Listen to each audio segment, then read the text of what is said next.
San O-Yurei, the Three Great Ghosts of Japan. Yūrei are Japanese spirits kept from a peaceful afterlife. In Japan, there are the San O-Yurei, the Three Great Ghosts, whose tales have been told for centuries and have influenced many parts of Japanese culture. You can see elements of their stories reflected in famous Japanese horror movies today, such as The Ring and The Grudge. I hope you enjoy these classic tales. Okiku. Okiku was a beautiful servant girl who worked for a samurai. The samurai often made advances on her, but he was always refused. One day, he came up with a plan to trick the woman into being his lover. He made Okiku believe that she had lost one of the family's 10 precious plates. If this were true, then she would be sentenced to death. She counted and recounted the plates over and over again, refusing to believe that she could have lost one of the treasures, but in the end, she always came up with only 9 of the plates. She went to her master in tears to ask forgiveness.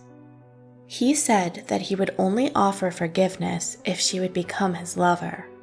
Still, Okiku refused. The samurai became enraged and threw Okiku down a well to her death. Each night after, she came back as a vengeful spirit who tormented her killer by counting to 9, then releasing a terrible shriek. Some believed that she was still tormenting herself by searching for the missing plate that she would never find and shrieking upon the realization that it was still missing. She came back night after night, driving the man to madness.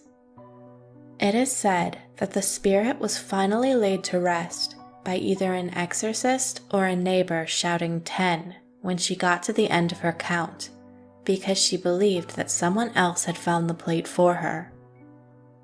It is popular opinion that these events took place at Himeji Castle, and there's a popular tourist attraction there called Okiku Ido, or Okiku's Well.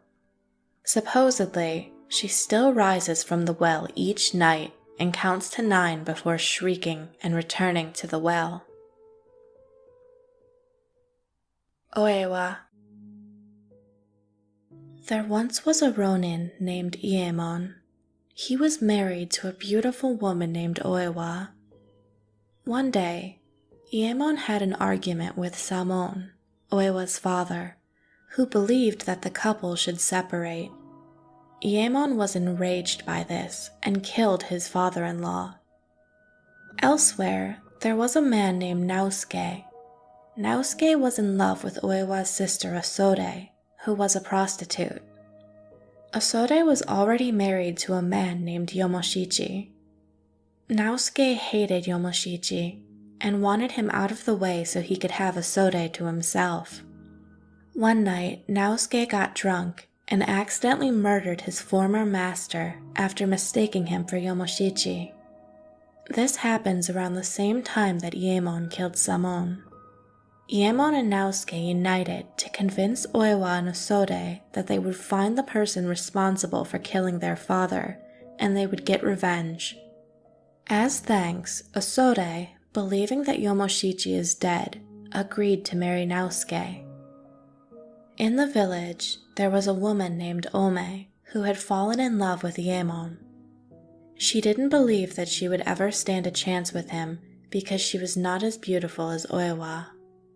Ome's family schemed to bring ruin to Oiwa and sent her a bottle of poison disguised as a facial cream.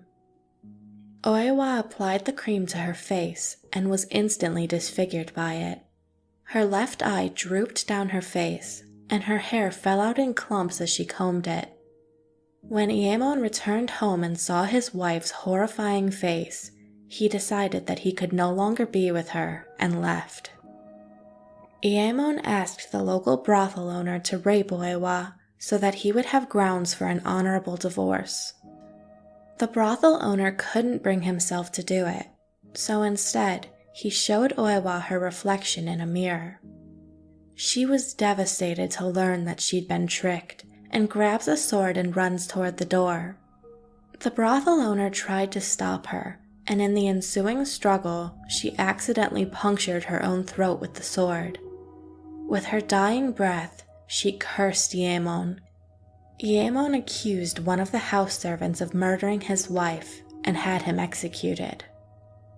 Soon after Oiwa's death, Yaemon became engaged to Ome. But when he embraced Ome on their wedding night, instead of seeing his new wife's face, he saw Oiwa's disfigured, glaring face. As he stared in horror, she began to cackle. Yaemon pulled out his sword and cut off Ome's head, killing the woman. The executed servant's ghost also tricked Yaemon by making him see Ome's father, who was rocking a baby, as the servant devouring the baby. Yaemon killed his new father-in-law at the wedding by decapitating him. The rest of Ome's family was also annihilated soon after. Naosuke married Isode and then began pressuring her to consummate their marriage, but she was against the idea. Suddenly, Yomoshichi appeared and accused Isode of adultery. She decided that she would find atonement in death and convinced the two men to kill her. In her farewell letter, she revealed that she was Naosuke's younger sister. Ashamed with the knowledge that was revealed to him, as well as the sin of killing his former master instead of Yomoshichi, Naosuke committed suicide. Having murdered his new wife and father-in-law, Yaemon fled to an isolated home in the mountains, but he couldn't escape Oiwa's ghost. She emerged from a burning lantern while carrying a child in her arms, trailing blood through the snow as she approached him, psychologically torturing him to madness. As time went on, she graduated to causing direct physical harm when she killed Yaemon's parents. She strangled his father and set hungry rats on his mother before Oiwa finished her off by ripping her throat out with her teeth. Yaemon went completely insane as dreams and reality merged while Oiwa's torment intensified.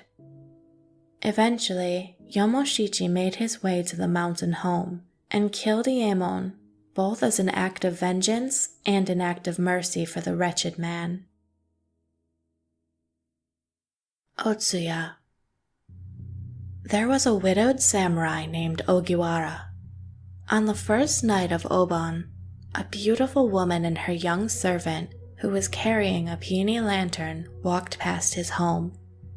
He was immediately enraptured by the beautiful woman, whose name was Otsuya, and vowed his eternal love. Every night after, the woman and her servant visited his home, but always left by dawn. Eventually, one of the neighbors was overcome with curiosity and peeked into the home.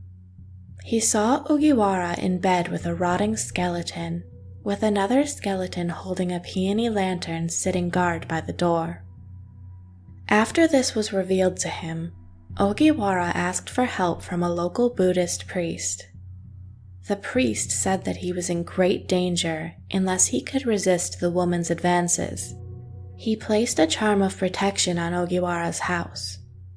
The charm worked, and Otsuya was unable to enter. She stood outside and called to Ogiwara. As the night wore on, he found himself unable to resist her any longer, and left his home to follow her back to her house, a grave in a temple. The next morning, Ogiwara's dead body was found entwined with the woman's remains. I hope you've enjoyed these classic stories from Japanese folklore. This is a topic that's really close to my heart, since I've always loved Japan. In the coming weeks, I'll have more videos talking about more Japanese urban legends. If you have any suggestions, please leave them in the comments below, or feel free to email me at CircaneNarrations@gmail.com. And as always, thank you for watching.